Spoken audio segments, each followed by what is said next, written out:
ও মুসলমান দরদি, কেন আল্লাহর দিনকে মানবা না? কেন আল্লাহর কোরআনকে মানবা না? আল্লাহর হুকুম কেন মানবা না?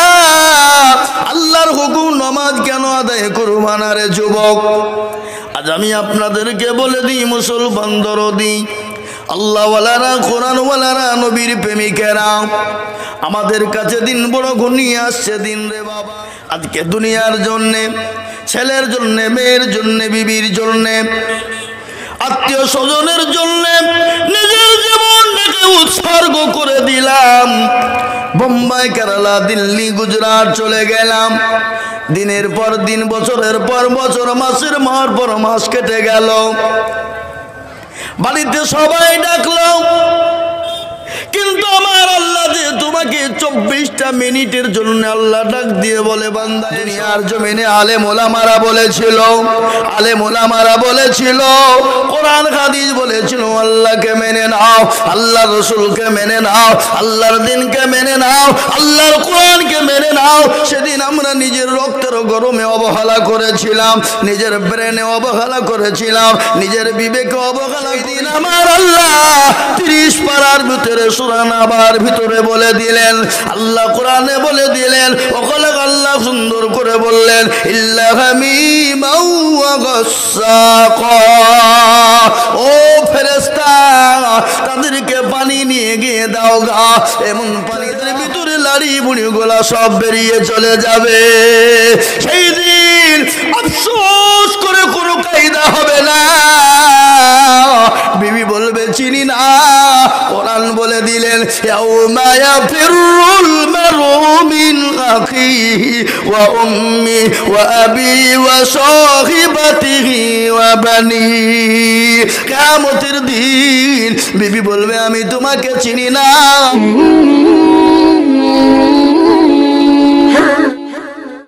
আজ আমি আপনাদেরকে শোনাই, ও মুসলমান দরদি, কেন আল্লাহর দিনকে মানবা না? কেন আল্লাহর কোরআনকে মানবা না? আল্লাহর হুকুম কেন মানবা না? আল্লাহর হুকুম নামাজ কেন আদায় করবা না রে যুবক? আজ আমি আপনাদেরকে বলে দিই মুসলমান দরদি, আল্লাহওয়ালারা, কোরআনওয়ালারা, নবীর প্রেমিকেরা, আমাদের কাছে দিন বড় ঘনিয়ে আসছে দিন রে বাবা। এই দুনিয়া দুনিয়া নয়, আর একটা দুনিয়া রয়েছে বাপ, এটা হলো ইহকাল, আর আরেকটার নাম হলো পরকাল, যেখানে অনাদি অনন্তকাল থাকবো, যার কোনো সীমা থাকবে না, সীমানা থাকবে না, টাইম থাকবে না, নির্ধারিত কোনো টাইম তার জন্য রাখা হবে না। আজকে দুনিয়ার বুকে যেমন 50 বছরের জিন্দেগি, 60 বছরের জিন্দেগি, 70 বছরের জিন্দেগি, 100 বছর বড় জোর জিন্দেগি, কিন্তু কাল কিয়ামতের দিন, পরকাল যেটা হবে, সেই দিন কোনো রকমের কোনো জিন্দেগি বাঁধা থাকবে না। সেদিন আমি আপনাদেরকে বলবো বাবজিরা, সেই দিন আপনার জন্য কেউ যারা পরিমাণ বোঝা বহন করবে না। আজকে দুনিয়ার বুকে ভালো আমল ভালো করব, ভালো কাজ যদি আমরা দুনিয়ার জমিনে করে যেতে পারি, ইন্নাল্লাযীনা আমানু ওয়া আমিলুস সলিহাত, ভালো আমল ভালো আমল ভালো আমল যদি করে যেতে পারি, আমলে সলিহা করে যেতে পারি, কিয়ামতের দিন এই আমলের কারণে আমার আল্লাহ আপনার জন্য সুন্দর সুখময় জায়গা দিয়ে দেবে। আজকে দুনিয়ার জন্যে, ছেলের জন্যে, মেয়ের জন্যে, বিবির জন্যে, আত্মীয় স্বজনের জন্যে নিজের জীবনটাকে উৎসর্গ করে দিলাম। বোম্বাই, কেরালা, দিল্লি, গুজরাট চলে গেলাম। দিনের পর দিন, বছরের পর বছর, মাসের পর মাস কেটে গেল। বাড়িতে সবাই ডাকলো, কিন্তু আমার আল্লাহ যে তোমাকে 24টা মিনিটের জন্য আল্লাহ ডাক দিয়ে বলে, বান্দা এসো, আমাকে মেনে নাও, আমার দিনকে মেনে নাও, আমার আইনকে মেনে নাও, আমার হুকুমকে মেনে নাও রে বান্দা। যদি তোমরা মেনে নিতে পারো, আমি আল্লাহ তোমাকে দুনিয়ার 70 গুণ বড় জায়গা দান করব। সে জায়গাটা হলো পরকাল। সে পরকালটা এত বড় কঠিন, এত বড় ভয়ঙ্কর, এত বড় কঠিন হয়ে যাবে। আর আল্লাহ যদি জাহান্নামে নিক্ষেপ করে দেয়, জাহান্নামের কত কঠিন অবস্থা শুনেলেন। যেমন দুনিয়ার জমিনে গরুর রাখাল, যারা গরু খেদায় তাদেরকে রাখাল বলে, লাঠিটাকে হাঁটে। কিয়ামতের দিন আল্লাহ বলবেন ওয়াসিকাল্লাযীনা কাফারু ইলা জাহান্নামা যুমারা। আল্লাহ বলবেন ফেরেশতা যাও তাদেরকে মারো, তাদেরকে পিটো, তাদেরকে ধোলাই করো, আর মারতে মারতে তাদেরকে জাহান্নামের মধ্যে নিক্ষেপ করে দাও। সেই দিন নিজের হাত কামড়াবো, আফসোস করে বলবে পরওয়ারদিগার, দুনিয়ার জমিনে আলেম ওলামারা বলেছিল, কোরআন হাদিস বলেছিল, আল্লাহকে মেনে নাও, আল্লাহর রাসূলকে মেনে নাও, আল্লাহর দ্বীনকে মেনে নাও, আল্লাহর কোরআনকে মেনে নাও। সেদিন আমরা নিজের রক্তের গরমে অবহেলা করেছিলাম, নিজের ব্রেনে অবহেলা করেছিলাম, নিজের বিবেকে অবহেলা করেছিলাম। আল্লাহ বলবে যাও তাদেরকে ধুলাই করো আর জাহান্নামের মধ্যে নিক্ষেপ করে দাও। জাহান্নাম কত বড় ভয়ঙ্কর, জাহান্নাম কত বড় ভয়ানক, কত বড় কঠিন জায়গা শুনেলেন। জাহান্নামীদেরকে জাহান্নামে যখন নিক্ষেপ করা হবে, তাদের পিপাসার কারণে বুক ফেটে যাবে, কলিজা ফেটে যাবে। আল্লাহর ফেরেশতাদেরকে বলবে, ও ফেরেশতারা সহ্য করতে পারি না, একটু পানির ব্যবস্থা তোমরা করে দাও। সেই দিন ফেরেশতারা ভুলে যাবে, ফেরেশতাদের ব্রেনে থাকবে না, ফেরেশতারা কোনো রকম তারা বুঝতে পারবে না, শোনার ভান করেও তারা শুনবে না। আবার পুনরায় আর একদল ফেরেশতা আসবে, আর একদল ফেরেশতাকে বলা হবে বলো। সেই দিন ফেরেশতারাও বলবে, ও আল্লাহর ফেরেশতা একটু আল্লাহকে বলো আমার জন্য একটু ভাবতে, আমাদেরকে একটু পানি দাও, আমরা তো সহ্য করতে পারি নাই। সেই দিন আমার আল্লাহ 30 পারার ভিতরে সূরা নাবার ভিতরে বলে দিলেন, আল্লাহ কোরআনে বলে দিলেন, ওখানে আল্লাহ সুন্দর করে বললেন, ইল্লা হামিমাও ওয়া গাসসাকা। ও ফেরেশতা তাদেরকে পানি নিয়ে গিয়ে দাও গা, এমন পানি দেওয়া হবে, উত্তপ্ত গরম রক্ত দেওয়া হবে, উত্তপ্ত গরম পুজ দেওয়া হবে, উত্তপ্ত গরম রক্ত এবং পুজ তারা খাবে। আর খাওয়ার পরে তাদের পেছনের রাস্তা দিয়ে পেটের ভিতরে লাড়ি বুড়ি গোলা সব বেরিয়ে চলে যাবে। সেই দিন আফসোস করে কোনো কায়দা হবে না। বিবি বলবে চিনি না, কোরআন বলে দিলেন, ইয়াউমা ইয়াফিরুল মারউ মিন আখিহি ওয়া উম্মি ওয়া আবি ওয়া সাহিবাতিহি ওয়া বানি। কিয়ামতের দিন বিবি বলবে আমি তোমাকে চিনি না, ছেলে বলবে আমি তোমাকে চিনি না। বিবিকে বলবো প্রাণের বিবি গো, দুনিয়ার জমিনে আমি তোমার হুকুম তোমার পালন করার জন্যে, তোমাকে খুশি করার জন্যে, তোমাকে রাজি করার জন্যে, তোমাকে আনন্দ দেওয়ার জন্যে, তুমি সুখ থাকার জন্যে রে বিবি দুনিয়ার জমিনে আল্লাহর ডাকে সাড়া দিতে পারি না, আল্লাহর হুকুমে সাড়া দিতে পারি না। ওরে আমার প্রাণের বিবি একটা নাকি সাহায্য করো। বিবি বলবে কে গো, আমি তো তোমাকে চিনি না, আমার স্বামী বলে কেউ ছিল না, আমি একাই দুনিয়ায় ছিলাম, একাই দুনিয়া থেকে বিদায় হয়ে গেছি, আমার আত্মীয় স্বজন কেউ ছিল না, আমার স্বামী বলে কেউ ছিল না। স্বামী বিবি চিনতে পারবে না, বিবির কাছে স্বামীর কাছে বিবি যাবে, বিবি স্বামী চিনতে পারবে না, ছেলে চিনতে পারবে না, মেয়ে চিনতে পারবে না। কিয়ামতের দিন জাল্লা পরিমাণ কেউ নাকি দেবে না। আমি আপনাদেরকে বলবো বন্ধু ও মুসলমানেরা, কিয়ামতের দিন আল্লাহর জান্নাত যদি লাভ করতে চাও, আল্লাহর নৈকট্য লাভ করতে চাও, আল্লাহর বিধান যদি তোমরা পেতে চাও, আল্লাহর দিনকে যদি পেতে চাও, দুনিয়ার জমিনে আল্লাহর বড় হুকুম নামাও তোমরা জীবনে কায়েম করো। আর আল্লাহ কোরআনের ভিতরে একটা নয় দুটো নয়, আল্লাহ 82 জায়গায় ঘোষণা করে বললেন ওয়াকিমুস সালাহ ওয়া আতুজ যাকাত। আল্লাহ বললেন তোমরা নামাজ কায়েম করো, যাকাতকে তোমরা প্রদান করো। আল্লাহ 82 জায়গায় নামাজের জন্য বলে দিয়েছে। মুসলমান আজকে সে মুসলমান নামাজ পড়ে না, সেই মুসলমান নামাজ আদায় করে না। একটা ঘটনা আমার মনে হয়ে গেল, আমি আপনাদেরকে বলি। বিশ্ব নবী জনাবে মুহাম্মদুর রাসূলুল্লাহ, সকলে বলুন সাল্লাল্লাহু আলাইহি ওয়াসাল্লাম, দুনিয়া থেকে বিদায় হয়ে যাবেন। মৃত্যু শয্যায় সজ্জিত দয়ার নবী দুনিয়া থেকে চিরতরের জন্য বিদায় হয়ে যাবেন। বুকে বড় ব্যথা, চোখে বড় পানি, প্রচন্ড নবীজির ব্যথা, মাথায় যন্ত্রণা সহ্য হয় না। মনে হচ্ছে নবীজির মাথাটা যন্ত্রণার চোটে ফেটে যাবে। বুকে বেড়াতো বড় দরদ, বুকে বড় কষ্ট নবীজির। আল্লাহর নবীর বিবি মা আয়েশা উম্মুল মুমিনিন হযরত মা আয়েশা রাদিয়াল্লাহু তাআলা আনহা, নবীজি আমার তিনার উপর মাথা দিয়ে তিনি শুয়ে আছেন। নবীজি বললেন আয়েশা রে, এটা কোন সময় একটু বলো না আয়েশা। আয়েশা বললেন ইয়া রাসূলুল্লাহ, এটা হলো আসরের টাইম। কিসের টাইম জোরে বলুন? আসরের টাইম। বিশ্ব নবী বললেন আয়েশা, মসজিদে নববীর কি জামাত হয়ে গেছে? আল্লাহ নবীর বিবি বললেন নগর রাসূল, ইয়া হাবিবাল্লাহ, ও আল্লাহর হাবিব, আপনার জন্য সাহাবারা অপেক্ষায় রয়েছে। আপনি যতক্ষণ পর্যন্ত না যাবেন সাহাবারা জামাতে নামাজ পড়বে না।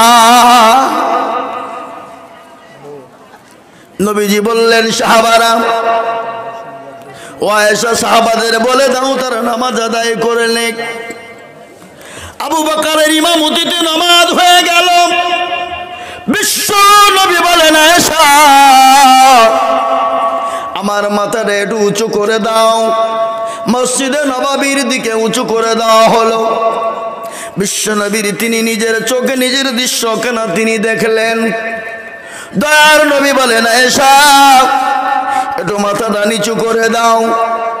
আল্লাহর হাবিবের মাথাটা যখন নিচু করা হলো, নবীজির চোখের কোণর দিকে মা আয়েশা তিনি দেখছেন।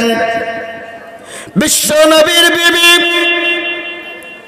হযরতে মা আয়েশা রাদিয়াল্লাহু তাআলা আনহা তিনি নবীজির দুই চোখের দিকে লক্ষ্য করলেন।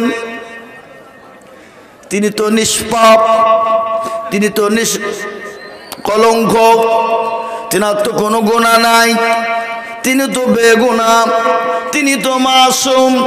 কি গো নবীর কোনো গুনাহ আছে নাকি? কথা বলেন, গুনাহ আছে? কথা বলেন না, ভালো করে বলুন। নবীর কোনো গুনাহ আছে? নাই, কোনো গুনাহ নেই। তিনি মাসুম, তিনি বেগুনাহ। হযরতে মা আয়েশাকে জিজ্ঞাসা করা হলো, ইয়া উম্মুল মুমিনিন, নবীজির চরিত্র সম্পর্কে একটু বলুন দেখি, একটু শোনান, বর্ণনা করুন। আল্লাহ নবীর বিবি মা আয়েশা বর্ণনা দিয়ে বললেন, তোমরা কোরআন পড়েছ? বলে হ্যাঁ। কোরআন দেখেছ? বলে হ্যাঁ দেখেছি। পড়েছো নাকি? বলে হ্যাঁ পড়েছি। বলে কোরআনের মধ্যে কোনো ভুল তোমরা দেখেছো নাকি? বলে কোরআনের মধ্যে কোনো ভুল নাই। কোরআনের মধ্যে কোনো ভুলের সন্দেহ দেখেছো নাকি? বলেন আল্লাহ প্রথমেই বলে দিলেন, জালিকাল কিতাবু লা রাইবা ফীহি, এই কোরআনের মধ্যে কোনো ভুল নাই, ভুলের কোনো অবকাশ নাই। তাই নাকি? বলে হ্যাঁ। তাহলে শুনে নাও, যেমন কোরআনের মধ্যে কোনো ভুল নাই, কোরআনের মধ্যে কোনো ভুলের অবকাশ নাই, তেমনি বললেন বিশ্ব নবী বললেন, মা বিবি বিশ্ব নবীর বিবি আয়েশা রাদিয়াল্লাহু তাআলা আনহা বললেন, ও নবীর সাহাবারা, যেমন কোরআনের মধ্যে ভুল নাই, তেমন আমার নবীর চরিত্রের মধ্যেও কোনো ভুল নাই। সুবহানাল্লাহ বলুন। কি সুবহানাল্লাহ আপনারা এখানে বলবেন না বাড়িতে গিয়ে বলবেন? সুবহানাল্লাহ বললে গুনাহ হবে না নাকি হবে? কথা কন না, গুনাহ হবে না নাকি হবে? কথা বলেন না কেন আপনারা? আমরা বাংলাদেশে জালসায় গিয়েছিলাম গত বছর, এবছরও আছে। বাংলাদেশে জালসা নিলে তো মোটামুটি মাস কভার হয়ে যাবে। আমি আজকে একজনকে বললাম যে দেখো 10টা জালসা বাংলাদেশে নিয়েছি রোজার পর। আল্লু বললাম তোমাদের দেশে জালসা করবো তো আমার দেশে জালসা করে ঠেকাবে কে? হ্যাঁ, কিন্তু জালসা করা বাংলাদেশ একটা মজার কি জানেন, হাজারে হাজারে লোক, লাখো লাখো লোক, মানে বক্তার আগে সতর্ক, যদি সুবহানাল্লাহ বলতে বলতে বলতে ওরাই বলে ফেলবে আগে। আর আমাদের দিকে বলতে বললুম মুখে মনে হচ্ছে কুলুপ মারা আছে, বুঝলে গুনাহ হবে। হ্যাঁ, আবার ভোটের সময় ইনকিলাব জিন্দাবাদ, ভেঙে দাও, গুড়িয়ে দাও, ফাটিয়ে দাও। আল্লাহ বলছে তোর হুড়কে মেরে মাজা ভাঙবো ভাঙবো। আই দেখবি কত ধান কত চালে বুঝবি, তো কোন বেলাতে মুখ খুলে দেয়।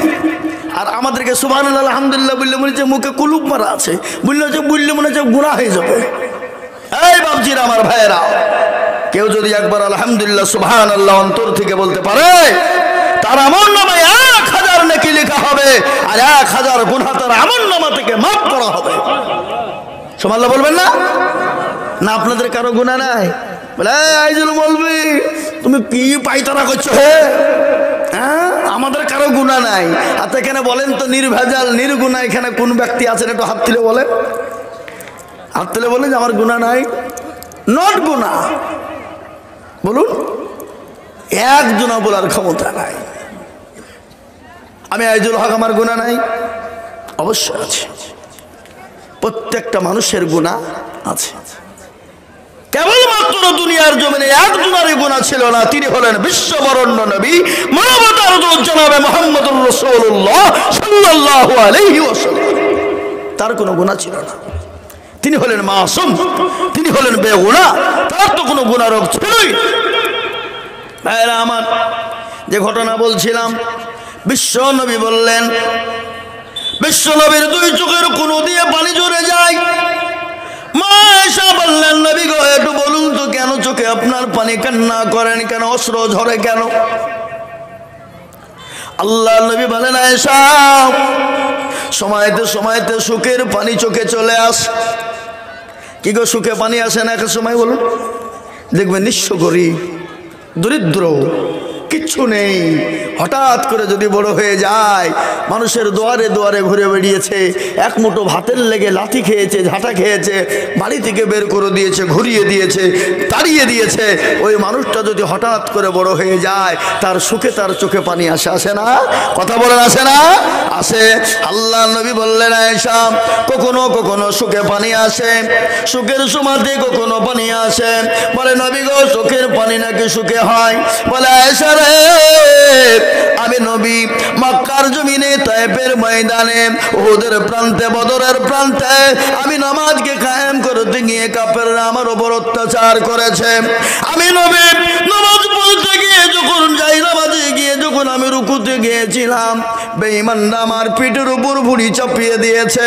বলে আয়েশা, আমি নবী যখন নামাজের মধ্যে ছিলাম, বেঈমানেরা পেছন থেকে গামছা দিয়ে আমার গলায় বাঁধিয়ে দিয়ে পেছন থেকে আমি নবীকে আপনার টান দিয়েছে, টান দিয়ে আমি নবী আমার জিহ্বা মুবারক বের করে দিয়েছে। ও আয়েশা, এই নামাজ কায়েম করে গেলাম বিশ্বের জমিনে, আমি নবী দুনিয়া থেকে বিদায় হয়ে যাব, দুনিয়া থেকে চলে যাব, কিন্তু আমার উম্মত উম্মতিরা কিয়ামত পর্যন্ত এই নামাজ তারা জীবনে আদায় করবে। সুবহানাল্লাহ, জীবনে তারা নামাজ আদায় করবে। এই নামাজ কায়েম করতে গিয়ে সাহাবারা রক্ত দিয়েছে না দেয় নাই? যারা বলুন, কথা বলুন না কেন, দিয়েছে না দেয় নাই? সাহাবারা বিবিকে বিবাহ করেছেন, সন্তানকে এতিম করেছেন, সাহাবারা নিজের জীবনকে উৎসর্গ করে দিয়েছেন এই নামাজ কায়েমের জন্য। বলে হারপুর দৌলতপুরের মানুষেরা একটা বারের জন্য হাতটা উঁচু করে বলুন, এই নামাজকে কায়েম করতে গিয়ে নিজের জীবনে আমিও বিপদ টেনে এনেছি। এরকম পাওয়া যাবে? বিবিকে বিবাহ করেছি, সন্তানকে এতিম করেছি, এরকম লোক তো খুঁজে পাওয়া যাবে না। আজকে আপনাদেরকে একটা ঘটনা মনে হয়ে গেল। আল্লাহর নবী, বিশ্ব নবী নামাজকে কায়েম করার জন্যে, দিনকে কায়েম করার জন্যে, ইসলামকে প্রতিষ্ঠিত করার জন্যে বেঈমান কাফের রোমান সৈন্যর সঙ্গে জিহাদ ঘোষণা করলেন। কি ঘোষণা? জিহাদ ঘোষণা হলো। রোমান সৈন্যর সঙ্গে মোকাবেলা হবে। লক্ষ লক্ষ কাফের বেঈমান, তাদের হাতে অস্ত্র শস্ত্র বহুত, কিন্তু সাহাবাদের কাছে কিছু নেই। কিন্তু সেই জিহাদের ময়দানে বিশ্ব নবী তিনজনকে সেনাপতি তৈরি করবেন। কয়জনকে জোরে বলুন? কজনকে গো? তিনজন। তার মানে তাদের কারো বুঝতে কষ্ট হলো না, আমরা তিনজন আর কেউ কোনোদিন বাড়ি ফিরব না। ওই বলে হারপুরওয়ালারা, আমাদেরকে যদি কেউ বলে, মৌলভী সাহেব, ইমাম সাহেব বলে চলো জিহাদের ময়দান ইসলামপুর যেতে হবে, তোমরা আর বাড়ি কেউ ফিরবা না, জীবনের মতো চলে যাবা, বলেন আমরা যাব? কথা কন না যাব? এই মৌলভী তুই নিজে যা, আমার যাওয়া দরকার নাই। তখন মুরগির দরমায় আমরা শুভ। আর ছেলেকে বলবো যা বলগা বাড়িতে আব্বা নাই, আর ছেলে এসে বললো আব্বা বললো যা বলগা বাড়িতে আব্বা নাই। কি বুঝলেন? বুঝলেন না? বিশ্ব নবী নামাজকে কায়েম করার জন্য, দিনকে কায়েম করার জন্য রোমান সৈন্যর সঙ্গে যুদ্ধ ঘোষণা করলেন। কার সঙ্গে জোরে বলুন? কার সঙ্গে? রোমান সৈন্যর সঙ্গে লক্ষ লক্ষ কাফের, লক্ষ লক্ষ কাফেরের সঙ্গে। তাদের অস্ত্র শস্ত্র বেশি। তাদের আজকে যেমন ফিলিস্তিন আর ইসরায়েল চলছে না গো? আর কথা বলেন না কেন? ইসরায়েল ফিলিস্তিন চলছে না? আজকে ইসরায়েলের মাল বেশি। এরা মনে করে মুসলমানদেরকে হত্যা করে দেব, শেষ করে দেব, কিন্তু মুসলমানরা না ছাড় নয়, জীবন দিয়ে দিতে প্রস্তুত। কিন্তু মুসলমানরা জীবনও কোনোদিন পেছে হাঁটার লোক নয়। ঠিক না জোরে বলুন? জীবন দিয়ে দিতে পারে, সন্তানকে ইতিম করে দিতে পারে, বিবিকে বিয়ে করে দিতে পারে, সন্তানকে ইসলামের জন্য বলিদান করে দিতে পারে না? পারে না? এই কয়েকদিন আগেকার একটা নিউজের ঘটনা আমি আপনাদের বলি। এর আগে আমি অনেক জায়গায় বললাম, আজও বলছি। বাপের 4 বেটা, 2 বেটা শহীদ হয়ে গেছে। তৃতীয় বেটাটা বেডে শুয়ে আছে, শরীর দিয়ে অনারগুলো রক্ত ঝরে যায়, বেডে শুয়ে আছে। ডাক্তার বলল একে বাঁচানোর মতন কোনো রকমের কোনো উপায় নাই। ছোট্ট ছেলেটা, ছোট্ট সে 4 নম্বর বাচ্চা যিনি ছিলেন, ছোট্ট ছেলেটা বললেন ভাইরে, দুনিয়ায় যদি বেঁচে যায় গাজী, আর মরে গেলে শহীদ, আর মরে যদি শহীদ হয়ে যায় এপারে দুনিয়া, ওই পারে আল্লাহর জান্নাত। ও ভাই শোনো, মৃত্যুকে পরোয়া করো না। মৃত্যুর সময় একটিবারের জন্য তুমি আল্লাহকে স্মরণ করে বলো আশহাদু আল্লা ইলাহা ইল্লাল্লাহু ওয়া আশহাদু আন্না মুহাম্মাদান আবদুহু ওয়া রাসূলুহু। সুবহানাল্লাহ বলুন। কি ইমানের ভোল্টেজ! কেন মুসলমানদের কাছে অস্ত্র নাই, কিন্তু মুসলমানদের ইমান আছে। সঙ্গে সঙ্গে রোমান সৈন্যর সঙ্গে জিহাদ ঘোষণা হলো। বিশ্ব নবী সাহাবাদের ভিতরে 3 জন সাহাবাকে ডাকলেন। আমার একজন সাহাবা যায়েদ ইবনে হারিস, তুমি কোথায়? খাড়া হয়ে যাও। তিনি খাড়া হয়ে গেলেন। বলে লাব্বাইক সাদাইক রাসূলুল্লাহ। বলে যায়েদ রে, একটা বাড়ির জন্য তুমি তোমার মা তোমার বাপকে দেখা করে এসো। যায়েদ বললেন ইয়া রাসূলুল্লাহ, মা বাপকে দেখা করার প্রয়োজন নেই, আপনি তো আমার পিতা। আমার মা আয়েশা ঝুপড়ি করে তিনি শুনতেছেন, আমাকে কাউকে দেখা করার প্রয়োজন নেই। দ্বিতীয় সাহাবা আমার চাচাতো ভাই জাফর ইবনে আবু তালিব, তুমি কোথায়? তুমি খাড়া হয়ে যাও। তিনি খাড়া হয়ে গেলেন। বলে লাব্বাইক সাদাইক ইয়া রাসূলুল্লাহ। বলে জাফর রে, একটা বারের জন্য বিবি বাচ্চাকে জীবনের মতো দেখা করে এসো। হযরতে জাফর গেলেন। বাড়িতে গিয়ে দেখছেন বিবি কোরআন পড়ে, কোরআন তেলাওয়াত করে। বিবিকে সালাম দিলেন, বিবি সালামের উত্তর কানা দিলেন। আচ্ছা বলুন তো, এখন আমাদের বাড়িতে হঠাৎ করে যদি আমরা যাই, বাড়িতে গিয়ে যদি সালাম দিই, বলে সালামের উত্তর পাবো? কথা বলেন না কেন? পাবো। এনে কেন পাবো না? এখন মোবাইলের গুনগুন গুনগুন শব্দতে পাওয়া যাবে না। বাড়িতে গিয়ে দেখে আমার মা বোনেরা সিরিয়াল নিয়ে পাগল, রফিকের পাগল সিরিয়াল নাটক নিয়ে পাগল, শফিকের নাটক নিয়ে পাগল, কিন্তু কোরআন পড়বে পড়ে না, সালাম দিবে না। ও মুসলমানেরা, হযরতে জাফর গেলেন, বাড়িতে গিয়ে সালামের উত্তর খানা বিবি দিলেন। বলে প্রাণের স্বামী গো, আপনি ভিতরে আসুন। বলে বিবি রে, আমি ভিতরে ঢুকবো না, আমি তোমাকে একটা বার দেখা করার জন্য এসেছি। বিবি তুমি আমার কাছে কোনো হক আদায় করো না। আমি যাদের ময়দানে গেলাম, ও বিবি, যে রাস্তায় গেলাম সে রাস্তায় আমার সন্তান, আমার ছেলেদেরকে তুমি সে রাস্তায় চালিত করো। হযরতে জাফর বাড়ি থেকে বেরিয়ে যায়। বিবি হাতটা তুলে দোয়া করেন, বলে আল্লাহ, আমার স্বামীকে তুমি আমার কোলে, আমার আমার বুকে তুমি ফিরিয়ে দিও গো মাওলা। এই দোয়া যখন বিবি করলেন, হযরতে জাফরের হাতে ছিল তরবারি, উল্টো পিঠের আঘাত করে বলে, বিবি তোমার দোয়া আল্লাহর দরবারে কবুল হবে না, হবে না। কেন হবে না? বলে আমার আগেও একজন সাহাবা, আমার পরেও একজন সাহাবা রয়েছে, আমি দ্বিতীয় সাহাবা, আমি আর বাড়ি ফিরবো না। হযরতে জাফর ইবনে আবু তালিব তিনি বাড়ি আপনার জাহাদের ময়দানে উলঙ্গ তরবারি নিয়ে তিনি চলে গেলেন। বিবি পেছন থেকে ডাকে, ছেলে মেয়েগুলা কাটা কবিতরের মতন জমিনে পড়ে ছটপট ছটপট ছটপট করে। একটা বারের জন্য জাফর এরকম করে পেছনের দিকে ফিরিয়েও তাকিয়ে দেখলো না ছেলেগুলা কি অবস্থায় রয়েছে। কাটা কবিতরের মতন তারা ছটপট ছটপট করে জমিনে কান্না করে। হযরতে জাফর চলে গেলেন। তৃতীয় সাহাবা নবীজি বললেন, আব্দুল্লাহ ইবনে রাওহা তুমি কোথায় আমার সাহাবা? আহ, কি দৃশ্য! নতুন বিবাহ করেছে, ফুলসজ্জার রাত, বাসর ঘর, সেদিন মধুর মিলন, স্বামী স্ত্রী প্রেম প্রীতি ভালোবাসা। সেই দিন বিবির কাছে গিয়ে বললেন, বিবি রে, ও প্রাণের বিবি, তুমি আমার সালাম কানা নাও, আর আমাকে কাল কিয়ামতের দিন আসামির কাঠ গড়ায় দাঁড় করিও না। আমি জাহাদের ময়দানে চলে গেলাম, আল্লাহ নবী আমাকে তৃতীয় সেনাপতি হিসাবে তৈরি করেছে।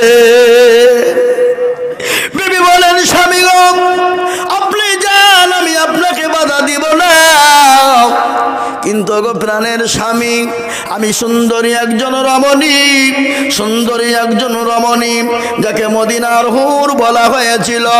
ও স্বামী, একটা বার আপনি আসুন, আপনি আমার চেহারা খান একবার ভালো করে দেখুন। আমি তো আপনার চেহারা খান দেখি নাই, আপনি আমার চেহারা খান ভালো করে দেখেন নাই। একটা বারের জন্য আসুন, আমি আপনার চেহারা খানা দেখে থাকতে চাই। স্বামী বলেন, বিবি রে, আমি যদি তোমার চেহারা দেখার জন্য যাই, আমি তোমার প্রেমে পাগল হয়ে যাব, আর তোমার প্রেমে যদি পাগল হয়ে যায়, আমি জাহাদের ময়দানে আমি যেতে পারবো না। ও বিবি, আমাকে তুমি প্রেম নিবেদন করো না। স্বামী বললেন, বিবি রে, তুমি প্রেম নিবেদন করো না।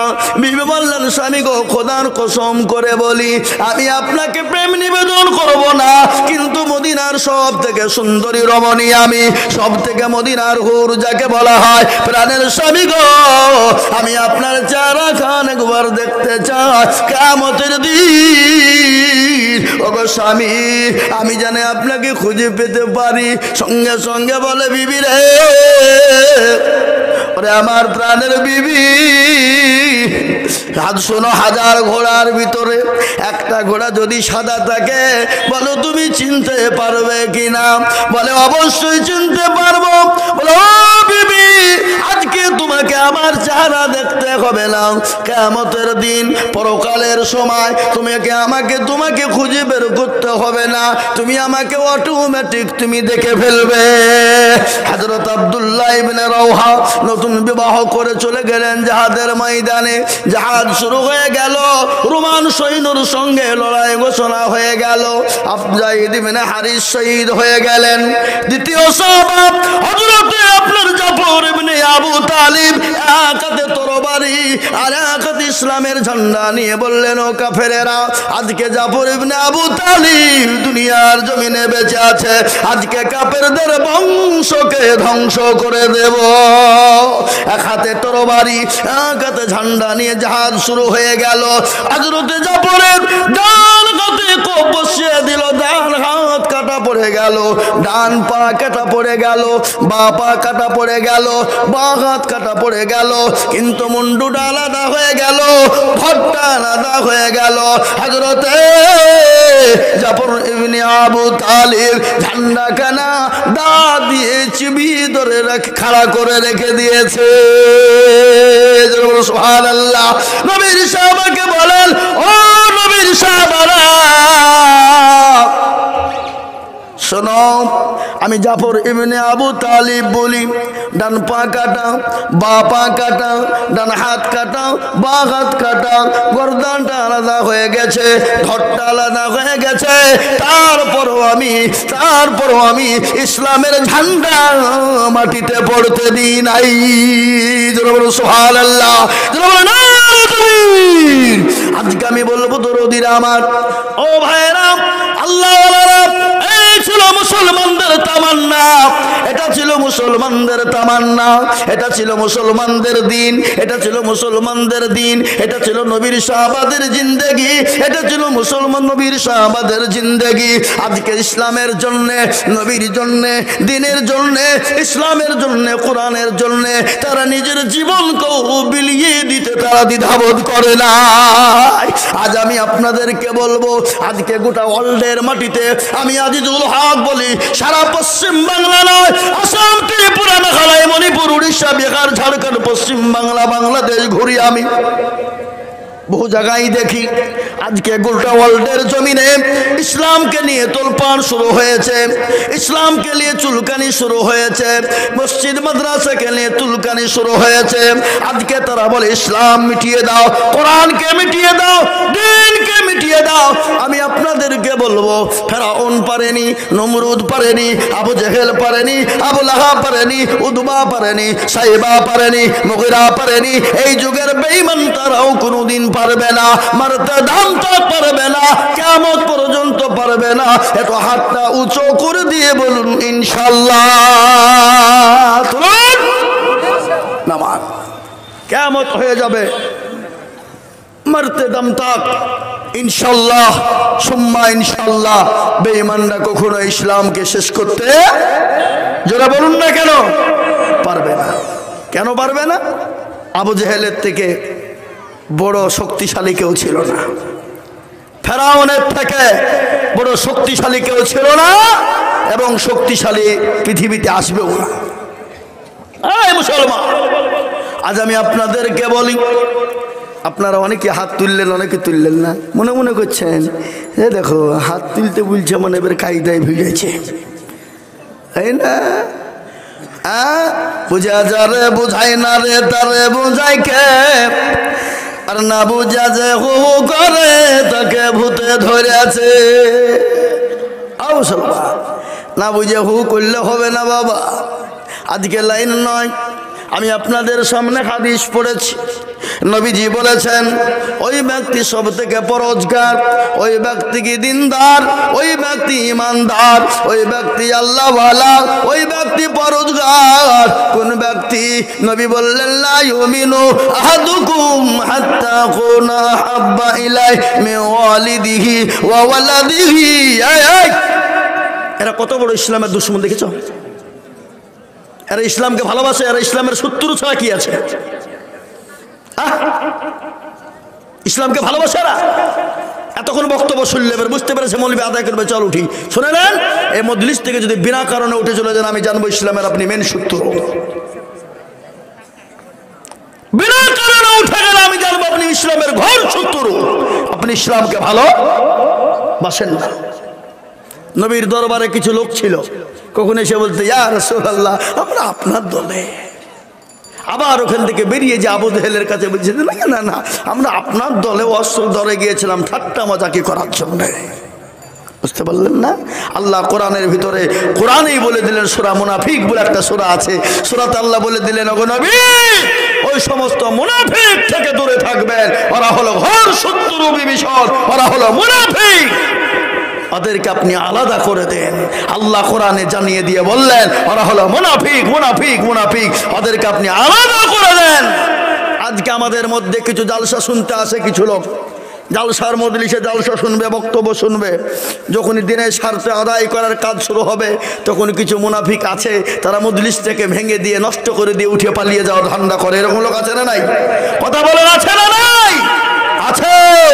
আজ আমি আপনাদেরকে বলবো ওগো মুসলমান দরদি, আল্লাহ নবী বললেন ওই ব্যক্তি ইমানদার যে তার বিবি বাচ্চা জমি গাড়ি বাড়ি ধন সম্পদের থেকে তার সব থেকে আল্লাহ রাসূলকে বেশি ভালোবাসে। আজ আমি আপনাদেরকে শোনাই, এটা মসজিদের উন্নতি কল্পে জলসা। আজকে বলি হারপুরে বড় মসজিদ রয়েছে, কিন্তু এখান থেকে অনেকটা দূর যেতে বড় কষ্ট হয় রে বাবা, অনেক কষ্ট হয়। তাই এই পাড়াতে একটা নতুন করে অক্তিয়া মসজিদ তৈরি হবে, অক্তিয়া মসজিদ হবে।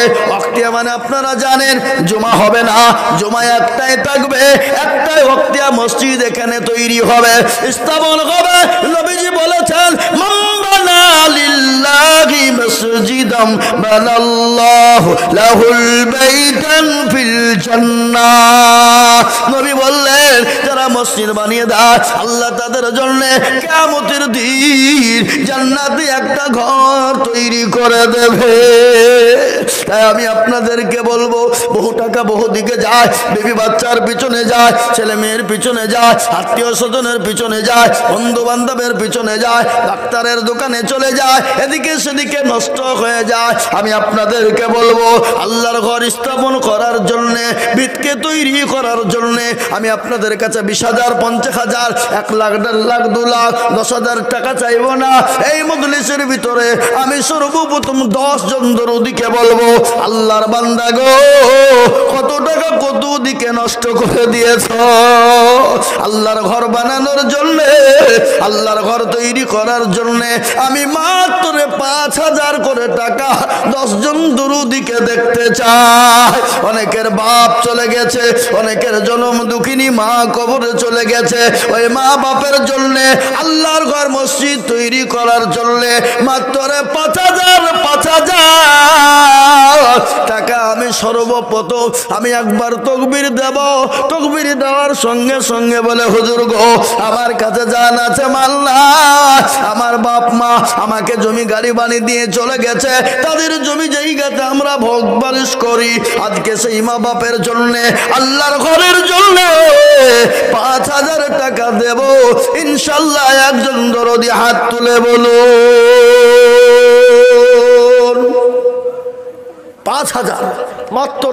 এইখানে মসজিদ স্থাপন তৈরি হবে, আল্লাহর ঘর ভিত তৈরি হবে, কিয়ামত পর্যন্ত নাকি আপনি আমি মরে পচে শেষ হয়ে যাব, হাড় হুড্ডি কোথায় চলে যাবে, কিন্তু আল্লাহর ঘরের জন্যে আমি সর্বপ্রথম আজকেই বলিহারপুরের মাটিতে এই এলাকার মাটিতে সর্বপ্রথম 5,000 টাকা দিয়ে আল্লাহর ঘর মসজিদ স্থাপন তৈরি করে দেওয়ার জন্যে, ভিত তৈরি করে দেওয়ার জন্যে হাতটা সর্বপ্রথম তুলবে যিনি, কিয়ামত পর্যন্ত সেই হাত তার জমা থেকে যাবে, কোনোদিন ফুরবে না। আল্লাহর বান্দা একটা বারের জন্য বলবো মাত্র 5,000 টাকার দাতা। এখানে থাক, এখানে বসুন। জি আমি আপনাদেরকে বলি সর্বপ্রথমে আল্লাহর বান্দা ডানে বায়ে পিছনে সামনে উপরে নিচে মা বোন বাবজি ভাই সোনা সকলকে বলি আল্লাহর বান্দা সর্বপ্রথম 5,000 টাকার দাতা একটু হাত উঁচু করে দিয়ে বলি ইনশাআল্লাহ। নাই কে ডালিম না ডালিম মাশাআল্লাহ আল্লাহ রব্বি আর মান্না ডালি মগ ছিল এ সর্বপ্রথমেতে 5,000 টাকা দিল আরো দোয়া করি আমি ডালিমের কারণ দিজু তাকে সুখের জীবন। ও মুসলমান, আমি সর্বপ্রথম 10 জন দরদিকে বলেছিলাম আল্লাহর ঘরকে তৈরি করার জন্য মাত্র 5,000 করে। একটা হয়ে গেল। দ্বিতীয় নম্বরে বলুন একজন আল্লাহর বান্দা মাত্র 5,000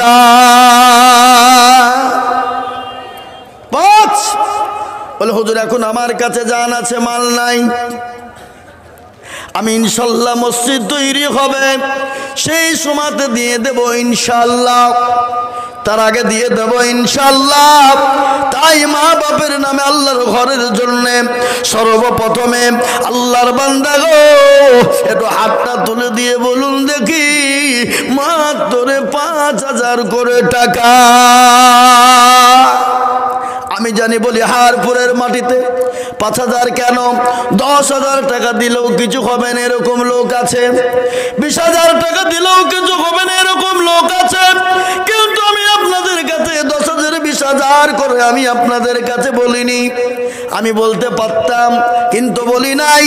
আমি মাত্র 5,000। ভাই আপনাদের অনুরোধ করে বলছি, আপনারা মানুষের কথা বোঝেন না, একটু বসুন, উঠবেন না, একটু বসুন, খবরদার উঠবেন না ভাইরা আমার। তাই আমি আপনাদেরকে বলবো আল্লাহর বান্দা সর্বপ্রথম 5,000 টাকা দিয়ে আল্লাহর দ্বীনের জন্য হাতটা তুলে দিয়েছেন একজন। দ্বিতীয় নম্বরের একজন দরুদিকে বলবো মাত্র 5,000 টাকা ইনশাল্লাহ। এই যে আমার মামা, আমার নানার নামে 5,000 টাকা আব্দুল সালাম। যোগ্য বাপের যোগ্য ছেলে এখানেতে ছিল, এ বাপের নামেতে 5,000 লিখিল। আরো দোয়া করি আমি করি গো রব্বানা, এই আল্লাহ যেন তুমি জানে তাকে কখনো ভুলো না। একেবারে দোয়া করি আমি করি গো মিনতি, আর দিও চতুর্দিক দিয়ে গো দিও গো উন্নতি। আরো দোয়া করি আমি নানা রজনেতে এ শান্তি সুখ দিও তুমি কবর বিছাতে।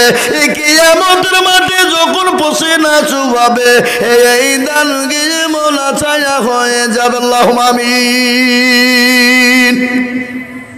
বাবা দুটো হইল। 3 নম্বরে আর একটা আল্লাহর বান্দাকে বলুন নবীর সুন্নতকে জিন্দা করনেওয়ালা আল্লাহর ঘর তৈরি করার জন্য 5,000 টাকার দাতা ইনশাআল্লাহ। কালকে পাশেই আজমতপুর সিংগাইপুরে জলসা ছিল। সিংগাইপুর না কি বলে টাকা, সিংকেপুর, হ্যাঁ আজমতপুর সিংকেপুর। বাবা 30,000 25,000 মসজিদের জন্য, সুবহানাল্লাহ।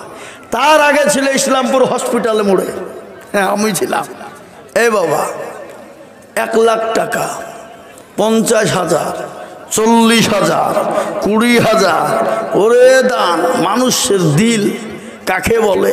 এ বাবা টাকাতে গেলে সবাই দিতে পারে না বাপ, এ জায়গা দরকার, এ জায়গা প্রয়োজন। দিল ভালো যার দুনিয়া ভালো তার, দিল খারাপ যার দুনিয়া আখিরাত খারাপ তার। তাই বলে 2 নম্বর হইল। 3 নম্বরে আল্লাহর বান্দা আল্লাহর ঘরের জন্য দেখতে চায় কোন মুসলমান দরদি আছেন গো। 3 নম্বরে নবীর সুন্নতকে জিন্দা করবেন। আল্লাহর নবী বললেন যারা সুন্নত জিন্দা করবে আল্লাহ তার আমলনামায় 100 শহীদের দরজা দেবে। তাই এমন কোন দরদি নাই 5,000 টাকা দিয়ে আল্লাহর ঘরের জন্য একটু হাত দোকান উঁচু করে দেবে। হ্যাঁ বাপ, আল্লাহর বান্দা হবে না ইনশাআল্লাহ।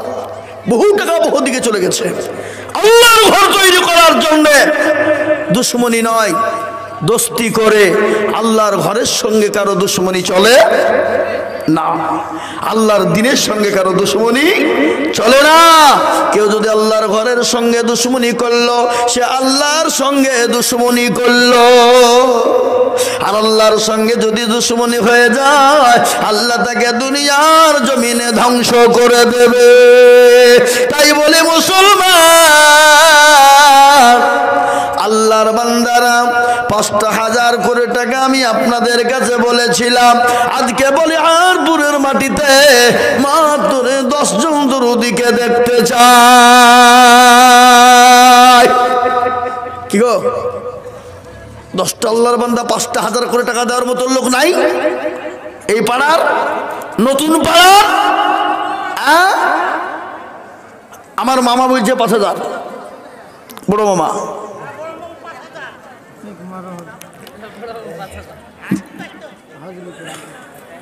জি লিখো, আলহাজ হাজি লিখো। জি বড় মামা ৫,০০০ টাকা। আল্লাহর বান্দা, সুবহানাল্লাহ, দরদি মুসলমান। এ দেখেন বড় মামা ৫,০০০ টাকা দিয়েছে আল্লাহর ঘরের জন্য।